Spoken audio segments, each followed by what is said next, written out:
morning. It's another lovely Monday, and here within the Federation of St Kitts and Nevis, we're enjoying beautiful weather and just another day in paradise. You're tuned to WINN FM 98.9, and you're listening to Voices. My name is Socrates, today, host of today's program, and we have within the studio with us today a very special, very lovely guest. We'll be going into some very serious discussion on the matter of health. And I have a song that I asked the gentleman to cue up that will give us insight as to what the topic is. And then after the return, I will have my guest introduce herself in all her glory. And then we'll take the conversation from there. So, Mr. Engineer, if you're ready, please play the song for us.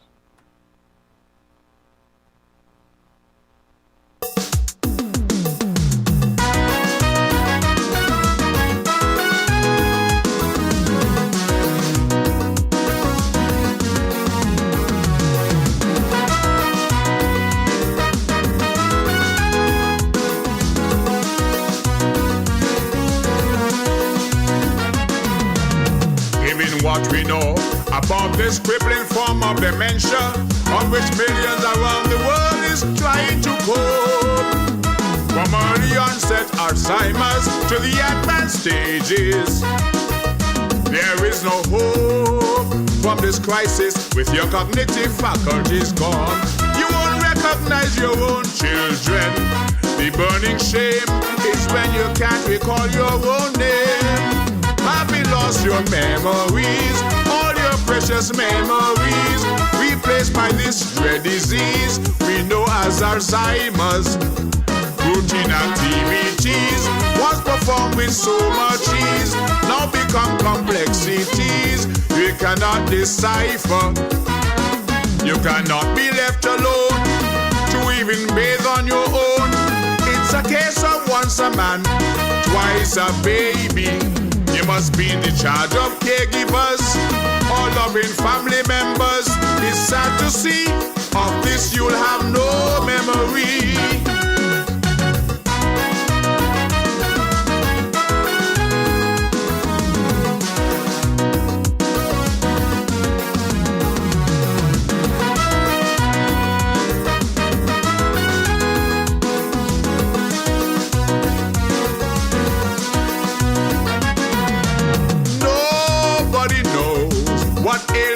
Befall us, given a choice, we'll choose the less painful of all. No one wishes to be a vegetable, a mere shadow of oneself, a pitiful spectacle.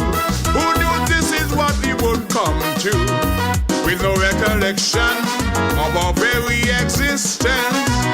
Having lost our memories, all our precious memories, replaced by this dread disease we know as Alzheimer's. Routine activities once performed with expertise now become complexities we cannot decipher. You cannot be left alone to even bathe on your own. It's a case of once a man, twice a baby. You must be in the charge of caregivers, all loving family members. The tragedy of this you will have no memory.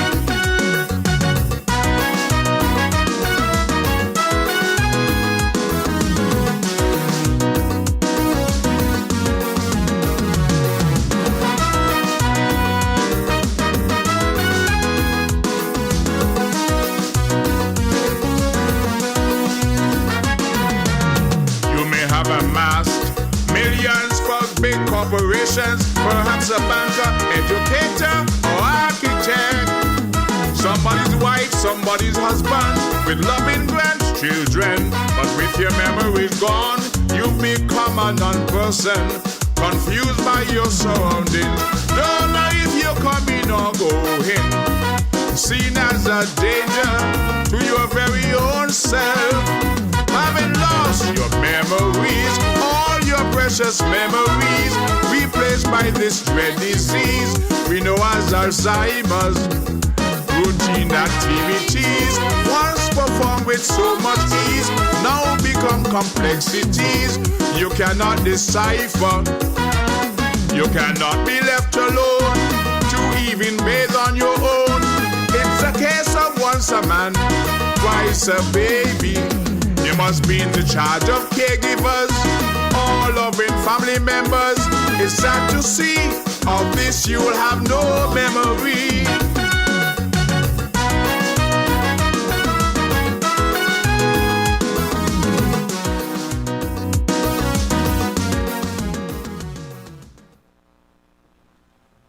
Once again, good morning to our many listeners on the various platforms, listening and viewing across the world. Welcome back to Voices. My name is Socrates.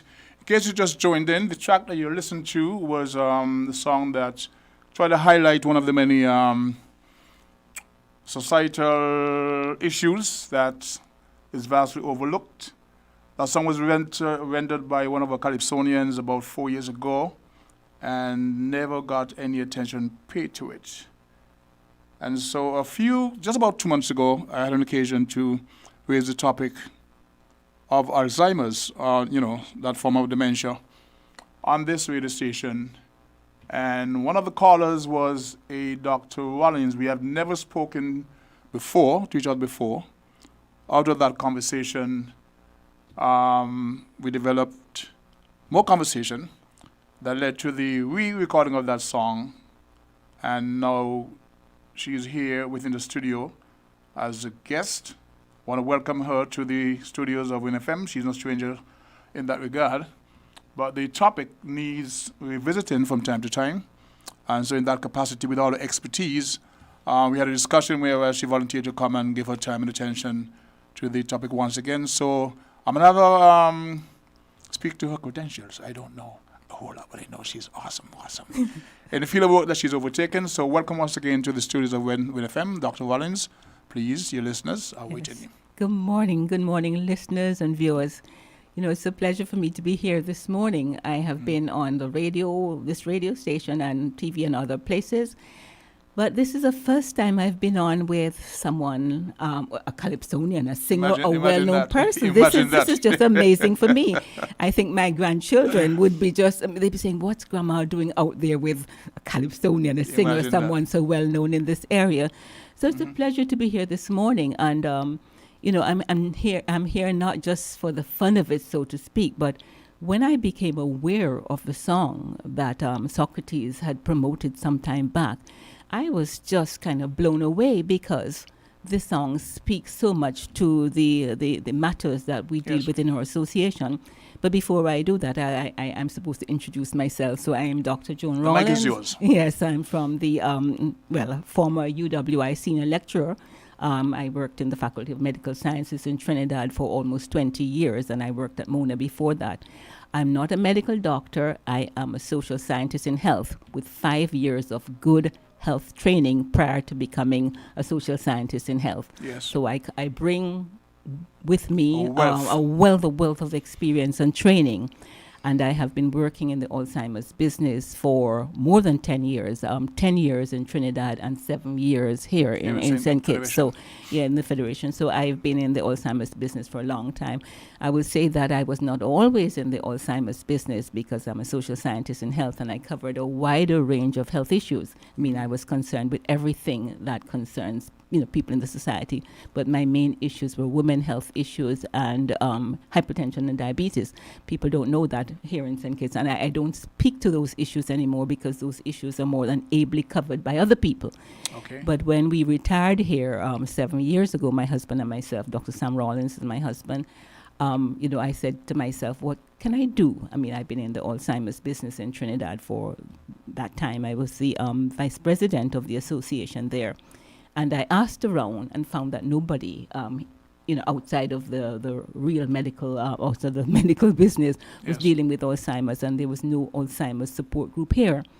So I said to myself, yes, okay, this is something I can lend my, my concerns, my interests, my past experience to. And so we founded the Alzheimer's Association of St Kitts and Nevis. We'll be celebrating 7 years. 7 years this year. And so we will celebrate later this year. But we found that our commitment to the work has been appreciated by the people. Our association, or the main mission of the association is to provide support to persons living with Alzheimer's disease and their caregivers. Okay, and that support takes the form of counseling, advice, and best practices, managing, the various conditions and difficulties which arise with people living with Alzheimer's disease. I am very, very happy that you were able to, after all your expertise out there, to be able to come home and see a need.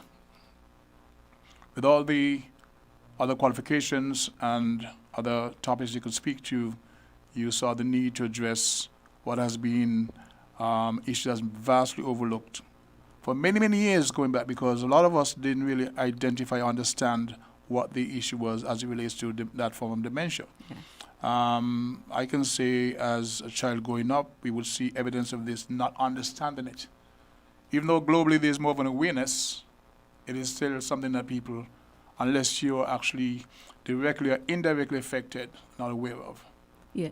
And so I first became aware of you because you were on a similar program on this particular station. And I said to Lady B, she was the one who sang the song. I said, you need to get this song to this organization. And it's, yeah, we'll do it. And then a whole year passed, and there was a ceremony, remember your 6th anniversary celebration, and I wanted her to get on that program where she could get the exposure. Yes. And it never happened, so... Well, I'm so glad you moved forward with it, because it's a song that speaks directly to those issues, the issues of the Alzheimer's person. Because as you've said and as you sang in the song, it's something that people don't know that much about. So we create awareness about the condition, because it affects not only the individual, but it affects every member of the family, the extended family, and the society, Also so the wider to speak. society. Yes, it affects the wider society in many ways. I mean, if you're a family member, it affects you directly. If you're a caregiver, not a family member, it affects you. It affects the individual. I mean, the song is just so beautiful. I mean, it is. Thank you. It is. And I say that without any reservation, and I don't say that just out of flattery. It's a beautiful song. It's sad in some ways, but it speaks to the reality, and we have to speak the truth. And it speaks to truth.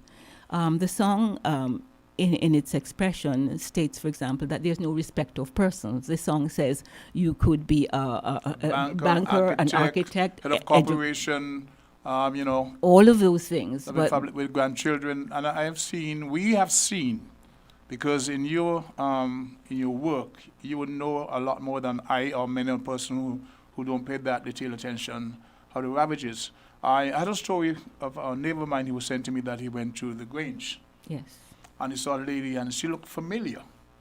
And then on his third visit there, he asked somebody, who is that lady? And they mentioned her name. He could hardly recognize her. And he made a remark, and they said to him, don't tell her that her husband had passed. She had no knowledge. She had no knowledge. And this was a person very prominent in society, in corporate society. I mean, like, highly respected. I actually missed her from not seeing her. The last time I actually saw was she and her husband was down in front of the farmer's market. And he was holding her hand. I was thinking, that's lovely. I did not know what was up behind all that. And it sobered me up. Yes. You did not know why her husband was holding her I hand. didn't know. I thought it was lovely because their age, they've been together for a number of years. And I that's thought it beautiful. was lovely. But he had to hold her hand perhaps because he did not want her to wander off, because Right. she did not know what was happening anymore. So, it can happen to anybody. It's no respect of person by color, by race, by ethnicity, by wealth. It doesn't often happen to people who are too young. Okay, so the majority of cases are going to be people who are 65 years and older. I'm 65 and older. But it doesn't happen to every last person. So I know. you could you don't have to be on the list for it to happen to you. Okay. But essentially it happens to a person 65 years and older. Although I have, in my own experience, seen persons who are 48, 50, and so on, who have Alzheimer's. So it's not exclusive. exclusively persons who are that older, but the majority of cases will be there. And it's a serious problem worldwide. There are about 50 million persons living with Alzheimer's right now in this world. And in the U.S., there are about more than 5 million people. And prior to the COVID, it was the number one cause of death among persons who are over, say, 60, 65 years old. So it's serious. And it takes away from society persons who, under other circumstances, would still be contributing to the society, contributing to family, contributing to themselves. Okay. We're going to go for a commercial break in about, say, 11:20. Got about 3 minutes before we get there. In the meantime, because of the nature of the topic, I'd like to open up the lines for those who want to make a contribution, ask questions of Dr. Rawlins. The numbers to call, if you choose to join us, would be 466-0989, 662-0989, 762-0989, and from the overseas lines, we've got 718-265-6984, 508-921-4619. From the UK, we got 0333-044-0065. One second morning to Brenda O'Neill up there in the US. We got Amber Richards in Anguilla. Got New York Joe in New York. Of course, New York Joe will have to be in New York. DJ Mauricia and Andrew Gums, who's celebrating up there in the New York area. Happy birthday. And of course to Nyla. She's also celebrating Nyla Walters. Something get confused with the name. Nyla Walters celebrating her 21st birthday today. So the numbers to call if you wish to win on topic once again, 466-0989, 662-0989, 762-0989. And those are local calls. And give us a call. Let us know what you think. Dr. Rawlins. Yes. While I have the audience out there, I'd like to say that our association, under normal circumstances, we would meet once a month. Once a month, third Monday of each month, and our meeting place is the Girl Guides building in Taylor's Range.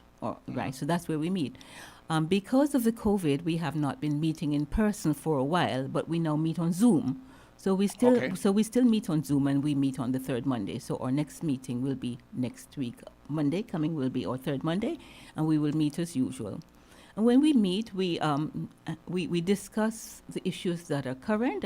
If there are any persons out there who have reached out to us recently, we discuss how we can help them. Yeah.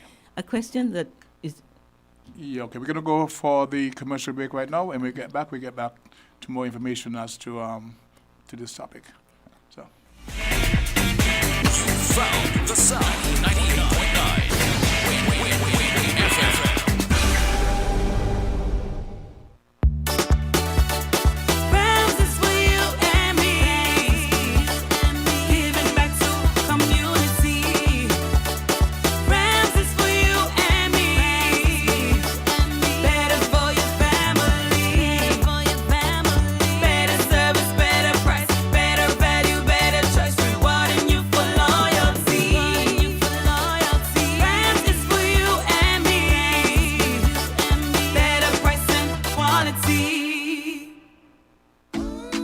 Smiles have been growing fast because Flow Home internet speeds got faster with up to over 2.5 times their original speeds. Everyone will enjoy a more satisfying experience online doing what they love. All thanks to the best network being better than ever, as Flow remains committed to delivering the best connection possible. Join the Flow family and get internet the way it's meant to be. Fast, reliable, and affordable. Sign up today at your nearest Flow store. Conditions apply.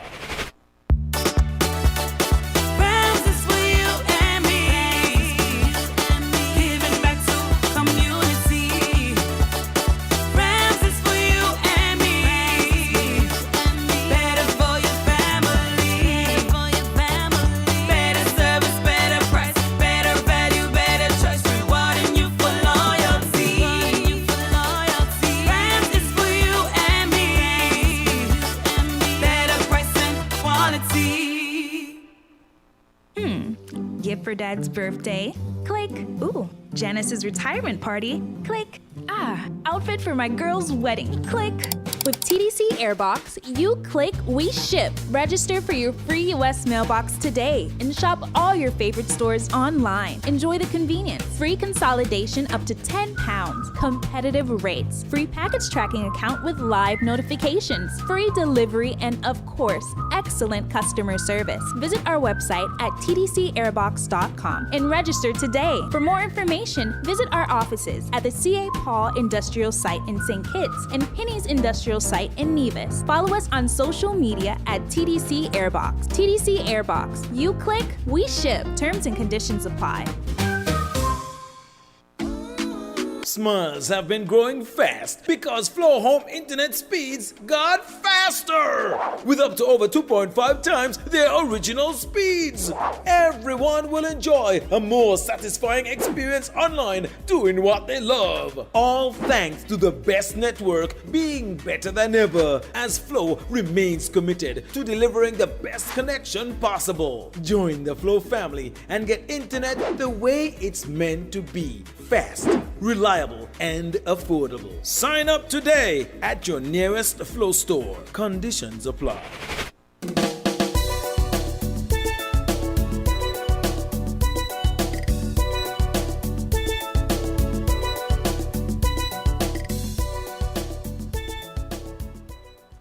To our many listeners and viewers, welcome back to Voices. It's Monday, the 11th day of January. We are fast approaching middle of the month.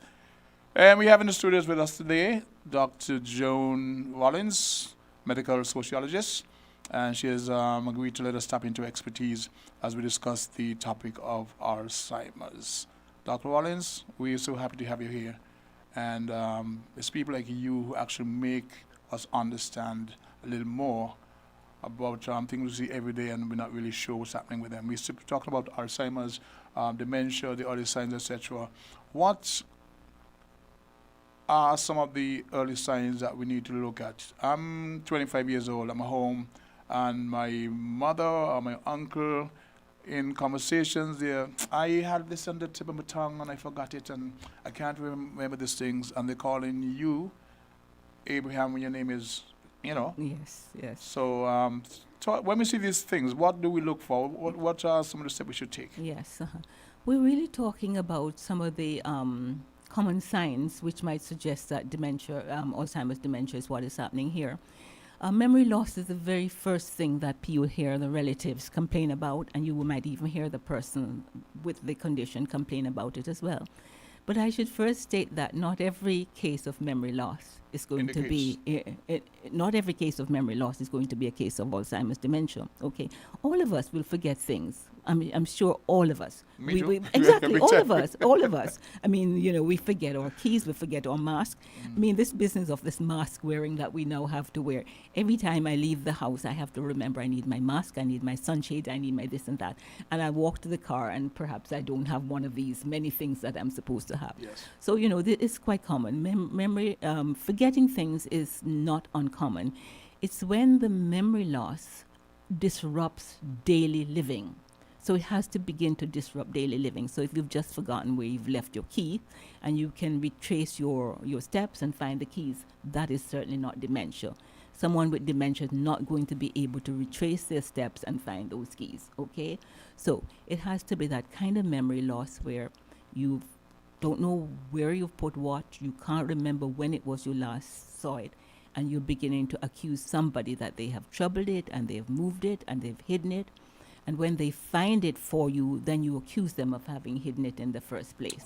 Okay. So that then begins to create a problem between the family member or the caregiver and that individual, because the family member or caregiver begins to see this person as troublesome, telling fibs, when in fact, you know, there's nothing untoward going on there. So it must be that kind of memory loss that is disturbing or disrupting daily living. All of us will forget names of people we haven't seen for a long time.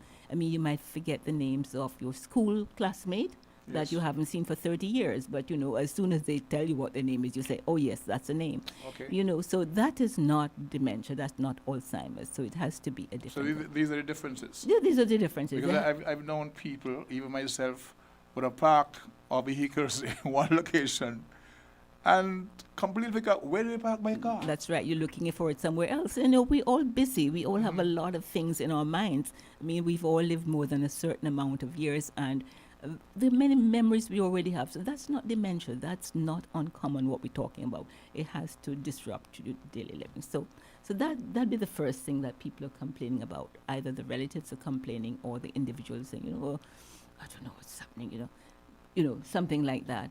So that'll be one thing, but it's not going to be the only thing. You can't make a diagnosis based on the memory alone. It has to be other things. There might be a change in the person's behavior. The person who was very inward looking suddenly becomes very outgoing. The person might Really? Yeah, that could happen. Behavior pattern change, physical hygiene, All of those kinds of things. Then, when you begin to combine the number of different signs that you might see that you might suspect Alzheimer's, then you add that to the memory, then you add that to the person might behave inappropriately. So this might be a person who has forgotten that he is, 70 years old and might want to behave inappropriately with some child or so. I mean, I've actually seen the case where an elderly gentleman was taken to court for inappropriate behavior with a person who was a minor, but he wasn't a pervert. He just did not know what was going on anymore. So this can be a problem. This is important because I think last week, my co-host, we were talking about the times when police, they're called to for a situation where a person is mentally disturbed. They're not qualified, they're not trained in dealing with persons in that condition. But the first place to take them to is the police station in a cell or to the prison they're arrested. Because they're not trained to look for these signs, they're not social, Yeah. So this is important. I never saw what you just described as a development. Yes, and it's an important point because in other places that I have worked at or been around, one of the outreach they have would be to the police officers. So police officers are then given a session, a trained about the matter of Alzheimer's, so that they will, if they see this kind of behavior, they will treat it differently because they might understand what is going on. Elsewhere, like when I worked in Trinidad, we also had sessions with the police officers to do with persons who might wander away, because wandering away from home is something that people It's common. It's common. We would have heard about it, seen it in various platforms. But as you're speaking about the police, have you or your organization reached out to the police here locally to have that conversation? No, we haven't. We have not reached out to them. I mean, there's a fair list of things that we have yet to do that we have not yet done. And, that's another conversation where I would want to reach out to more persons to join our support group. We have a fair number of persons in our support group, but we need more people who are willing to go out and do the talk. You know what I mean? It's exactly what you mean. Exactly. Exactly what you mean. There we are. So we're grateful for those that we have and those that we have in our association. They do a good job. I mean, if we have a fundraiser, people are willing to help with the fundraiser, and they do an excellent job of fundraising. But we need more people to join what we call the Speakers Bureau. I mean, elsewhere that I've been, we've had like 6 or 7 people in the Speakers Bureau. So if a call comes out that someone needs to go speak to the police or someone needs to speak to school children, it's not one person going to doing all the time. Because what about the qualifications? Yeah. The person must be versed on the topic. Excellent. They don't have to be super experts. And in fact, when we have our regular meetings, we treat the meetings as a teaching session in a way. Okay, so our support group meetings there, we help persons with issues to manage their issues, whether it's the person's hallucinating or whether the person's not eating, whether the person does not want to bathe themselves and so on. So we deal with those. But we deal with broader issues so that whoever is there as a member of our support group, if they're really interested in being part of the Speakers Bureau, I think after about 10 sessions of regular meetings, they would have enough. They would be. Okay. And in fact, so as to give further encouragement to those in the association who have already done that, there are a number of them who are operating at a certain level of our support group. They operate like they could speak to their own friends. So they have a dinner party, and they can have speak to their friends in the dinner party about Alzheimer's disease. Or some are sufficiently well versed now that they can speak to a small church group. Okay. Mr. Engineer, Are there any calls? Because I got a text from a person who says that the phones are not ringing. They're not answering. Sir, hello?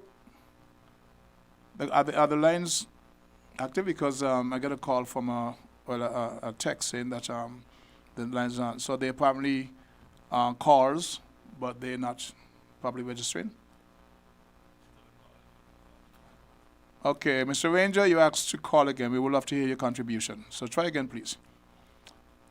Yes, Dr. Rawlins, I'm sorry about the interruption. And we were speaking about some of the common things that people will see. So apart from memory, inappropriate behavior, confusion about time and space. Okay, so persons might be walking along a flat surface and they're appearing to step down because they're thinking that there's steps there, or the reverse of that. Or they might think that there's water on the floor when there's no water on the floor. So there tend to be some kind of confusion with spatial effects, and there might be confusion with time as well. I mean, if you have a relative who at 3 o'clock in the morning gets up and begins to make breakfast, then you know there is something going on there. So it's a combination of a number of these things, not only one thing you would want to say this is a case of Alzheimer's. It has to be. Numbers to call if you're trying the lines is 466-0989, 662-0989, 762-0989, sorry. That's 762-0989. Then there's 718-265-6984, 508-921-4619. From the UK, we got 0333 044 0065. You can call in and have a little chat with Dr. Rawlins. Very important topic. I'm going to ask her what's next.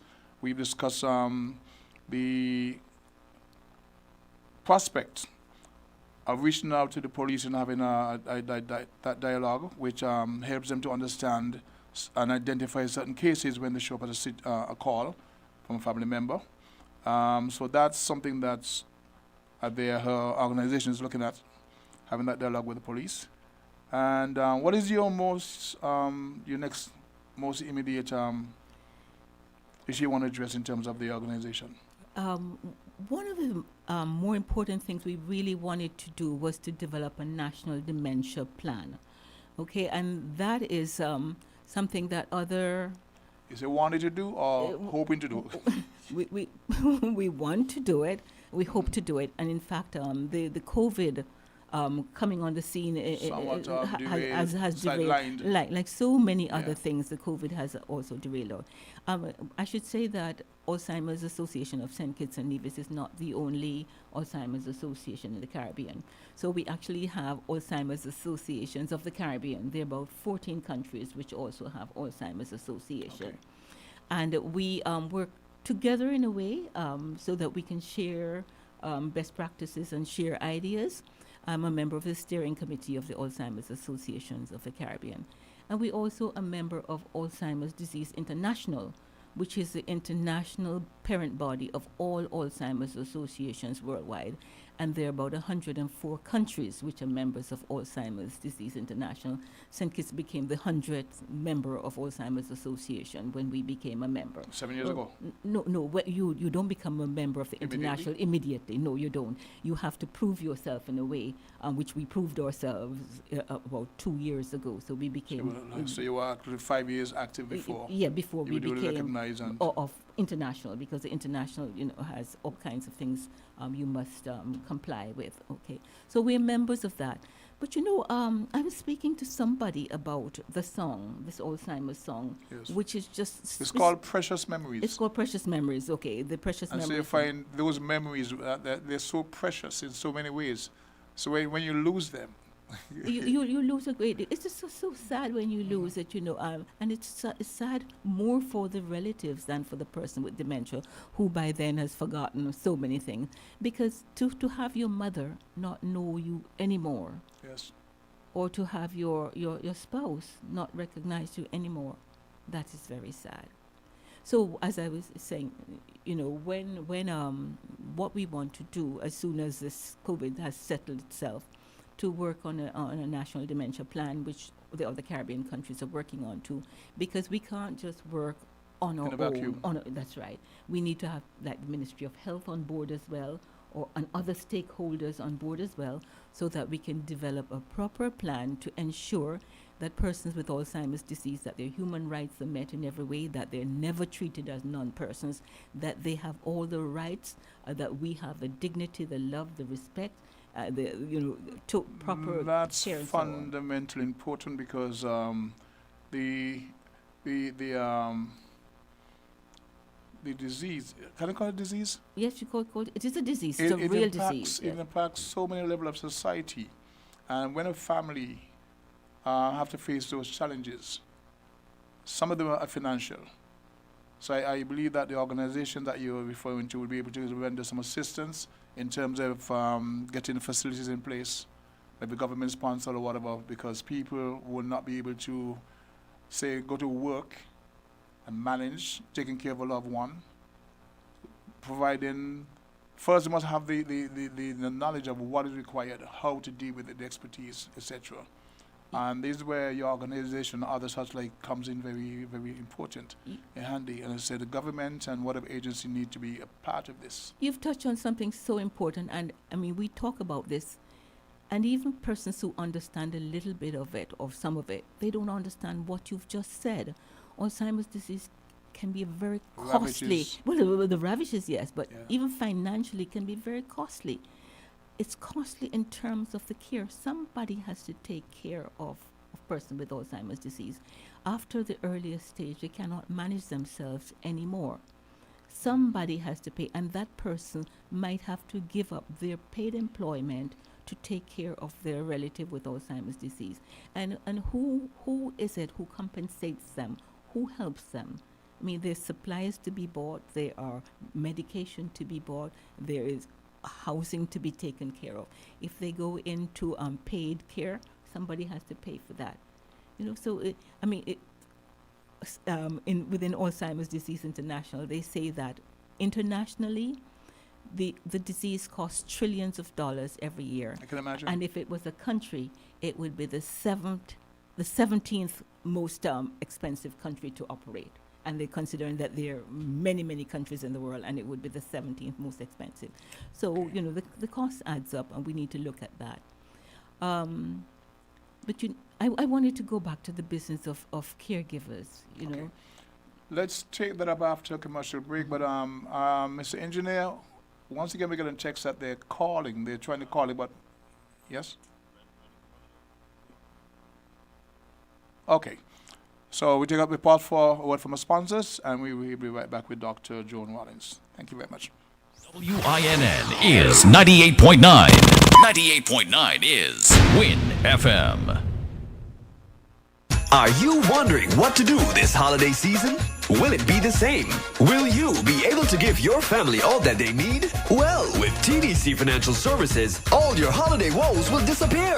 You can get up to $35,000 unsecured for your holiday needs. Give us a call at 465-6516 or 469-5430 to find out how we can help to make your holidays happier for you and your family. TDC Financial Services, where money is made easy.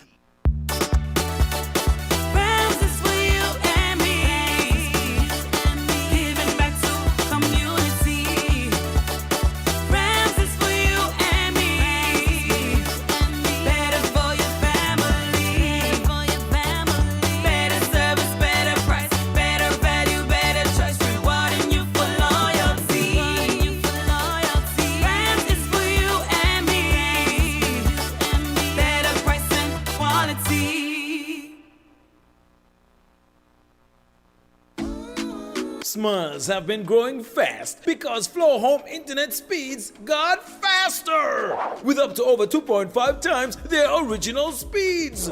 Everyone will enjoy a more satisfying experience online doing what they love. All thanks to the best network being better than ever, as Flow remains committed to delivering the best connection possible. Join the Flow family and get internet the way it's meant to be. Fast, reliable, and affordable. Sign up today at your nearest Flow store. Conditions apply.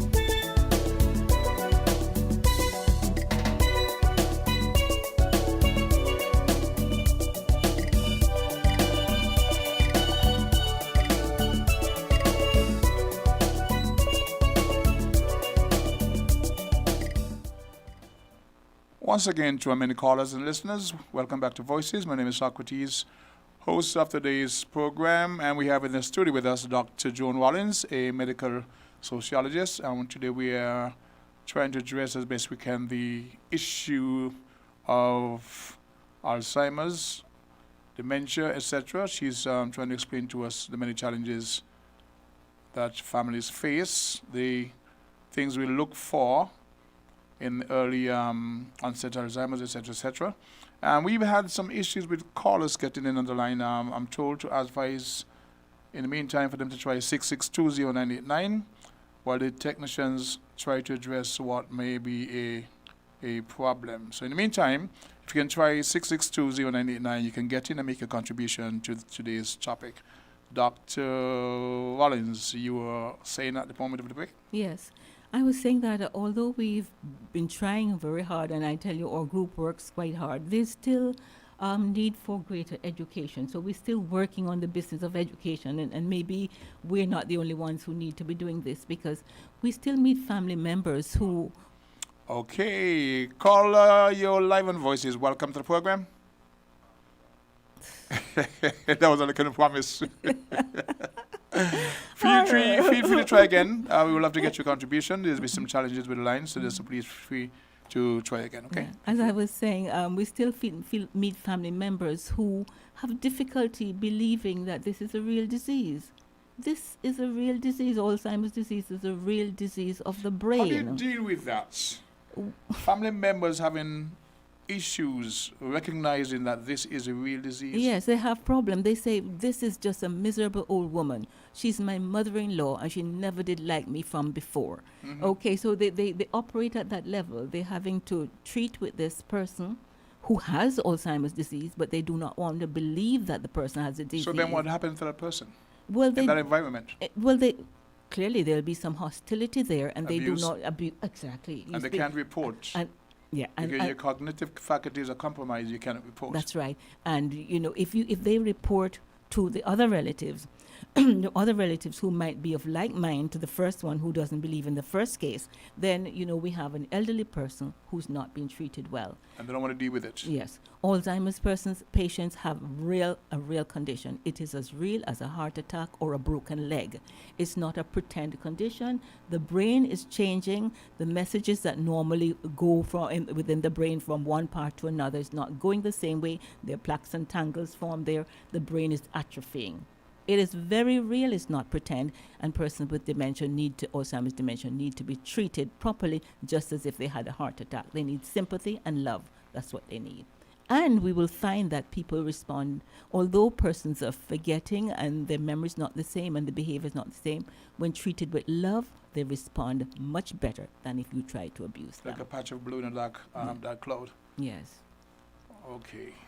And we have a call online. Caller, you're live on Voices.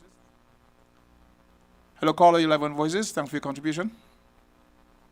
Hello. Yes, good morning. Welcome to Voices. Hi, good morning. Joan, how are you? It's Pat here. Oh, morning, Pat. Morning. Good to hear you. Yes, this is Mrs. Leader. I just wanted to keep ringing the bell about education. Education. Thank you. One of the constraints to education, though, in a small island state like ours, is the stigma. That people still stigmatize Alzheimer's, dementia. It's as if they don't want to say that they have a relative with it. We need to break the stigma. That's right, Pat. You've touched exactly on the very next topic, but go right ahead that I plan to talk about stigma. Go right ahead, Pat. Yeah, this is Mrs. Leader from the Grange, yes. When it comes to education needs to be taught in the right place. It needs to be taught by the right people. The people who've got the experience, looking after, who's been educated from a scientific viewpoint, like yourself and myself and a few other people, because it is a speciality in its own. And that's what people need to realize, that anything like this is a specialized subject. Yes, experiential learning is good, so people need to talk about their experiences. But if you cannot say how the brain affects Alzheimer's and vice versa, then we can't make up things as we go along. That's true. This is a specialized subject that needs to be taken very, very seriously, because We are growing older. Longevity within the Caribbean is just increasing. And, we have dropped the ball for too long. Yeah. Let us educate people, educate them in the right way, by the right people, in the right place. A lot of things you say about Alzheimer's, they have to be tangible. So if you say the person get aggressive after 3 o'clock, the people who are learning need to be in place at those times in the right setting to see how Yes. their reaction changes Yes. after 3:30. Why are we calling it, a sundown disease and so yes. forth? If people are not there at sundown to see how they react. Mhm. It's not purely in a classroom.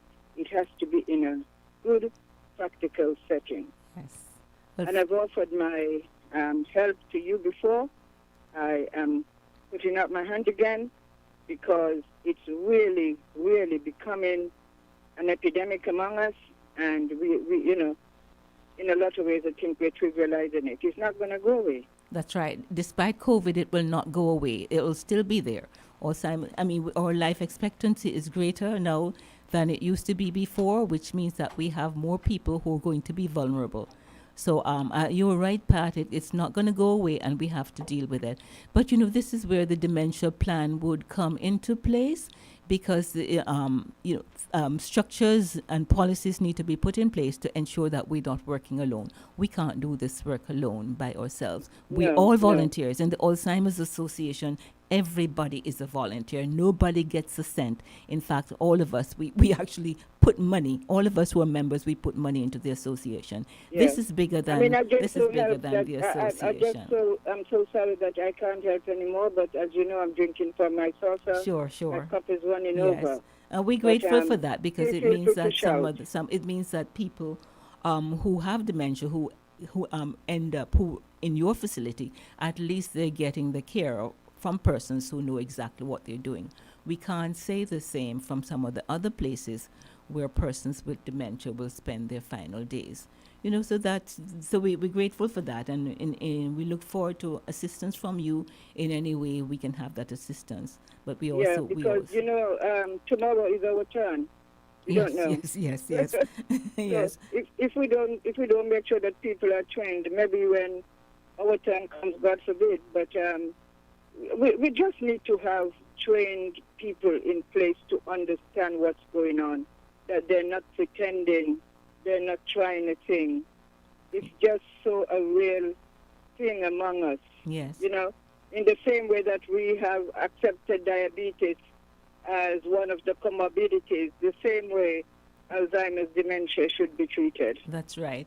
Well, thanks for ringing the bell. Right, and thanks for you, and thanks for your input this morning, Pat. And Happy New Year to you. We haven't spoken so far, so happy New Year to you. Bye-bye then. Okay, we just had a wonderful contribution from someone who knows about Alzheimer's as well, from her expertise and from her work as the CEO of the Grange. She was also here a few months ago as guest on this program, and I think more of those programs like what you're doing now. Yes. And her contribution that she made even today need to be more in the mainstream of our conversation when it comes to the health platform. Caller, you're live on Voices. Thanks for your contribution. Good day, caller, you're live on Voices. We are indeed challenged by the phone lines today. If you can call back, we would love to hear your contribution. Our numbers to call are 466, yes, 0989. 662-0989, 762-0989. Those are for your local lines. And for the overseas line, we have 718-265-6984, 508-921-4619. We got about 9 minutes up until the midday hour, and we'll continue with discussions from Dr. Joan Rawlins, medical sociologist. I'm not sure if she will stick around until after the midday interview, but this is a very, very important topic.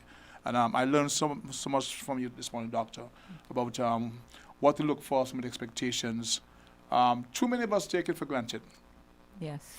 And the stigmatization, or the stigma that Dr. Leader referred to a while ago, yes, is so much a part of the issue. Yes. There are things that families want to hide, keep away from the public. They don't want to admit that there's an issue.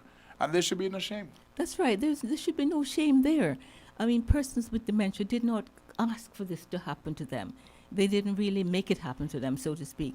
And there really is no shame. And what happens when people make it a secret, it becomes a more difficult condition That's to been manage. interrupted by this caller. Caller 11 Voices. Welcome to the program.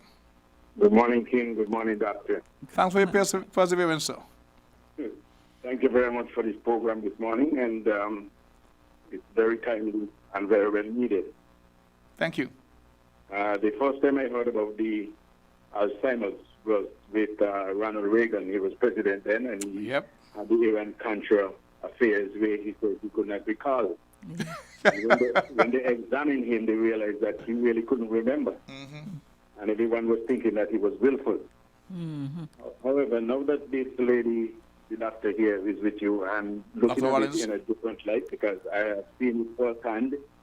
I have spoken to a lady a long time ago, and she said to me that she went to Bastia, and when she reached the square, she looked around and she did not know where she was. How she got there? And so she had to sit down for a while and look around, and then after a while her memory comes back, and she get in a bus and she get home.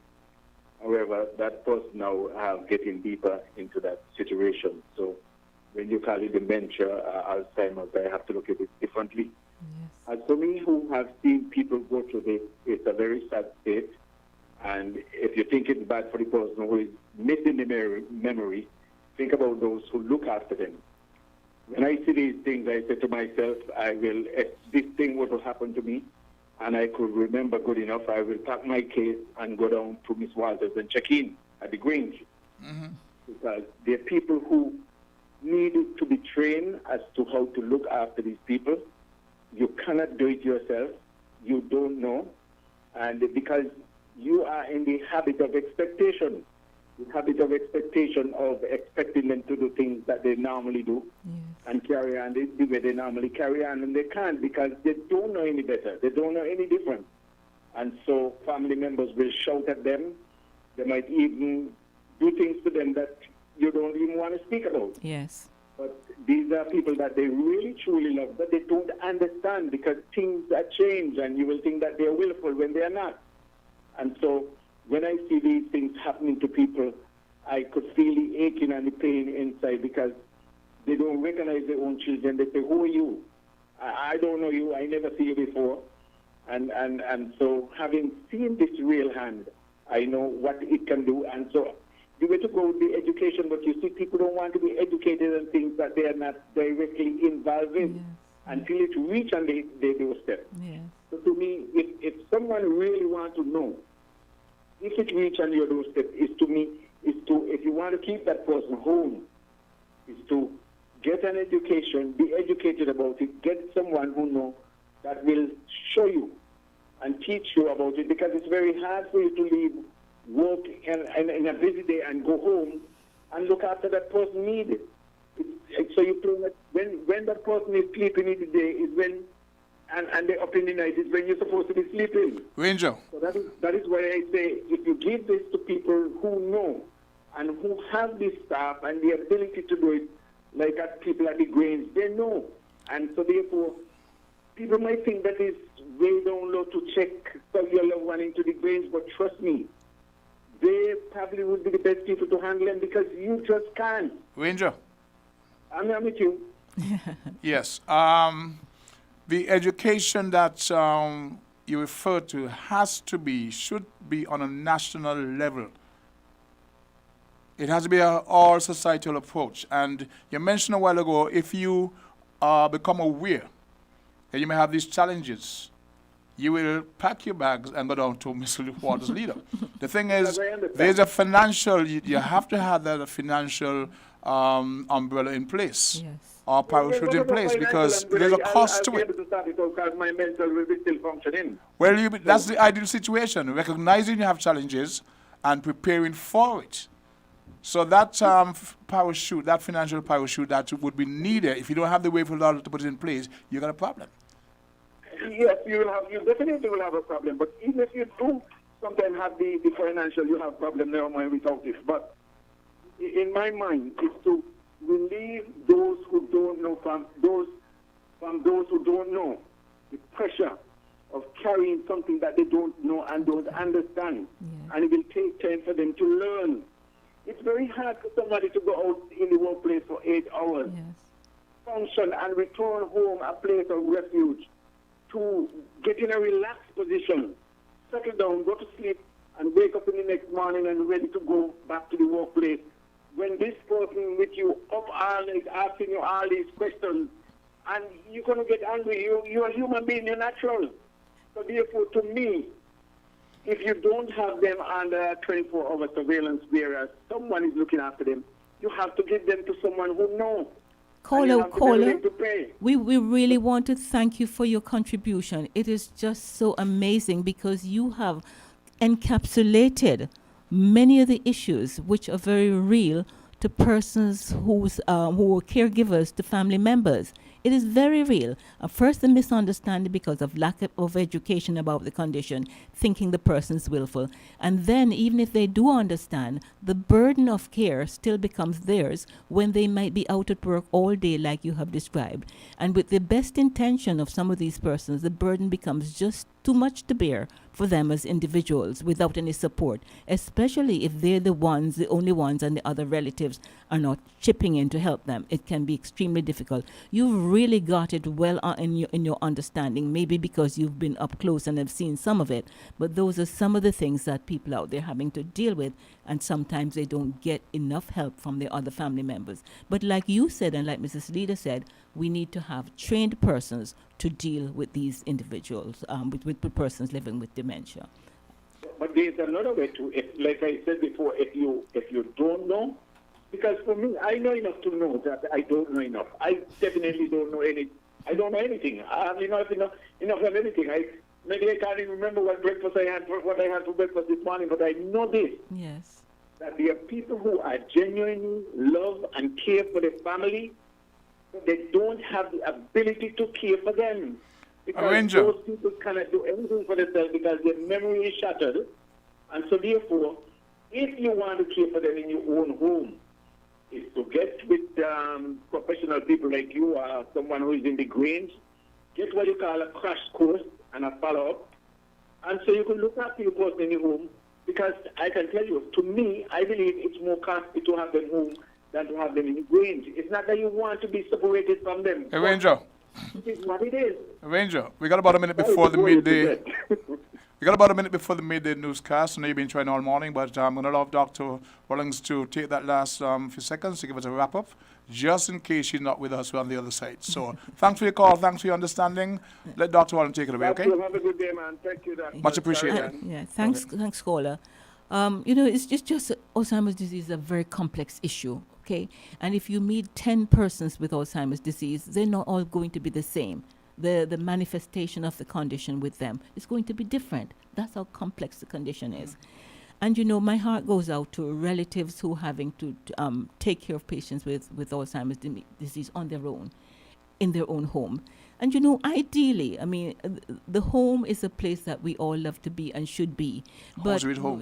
Home sweet home. But sometimes it's not possible. And I think we should not give condemnation to persons who have to commit their relatives. On that note, we're going to have to cut for the midday newscast. I'm sorry that we have to cut it, but it's time for the news. I hope you can stay on. I know you probably can't, but you've been listening to Voices, and we've been listening to Dr. Rawlins, a medical sociologist, speaking about Alzheimer's or health issues. We'll be back with you on the other side of the news. Okay? Thank you for listening. Bye. We're different. We're 98.9. 98.9 WINN FM. We now bring you the WINN FM Headline News. The WINN FM Headline News is brought to you by Caribbean Alliance, KDP Enterprises, The Grange, Carib Brewery, CNC Trading.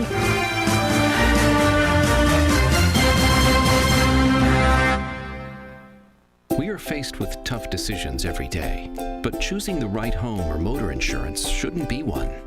You need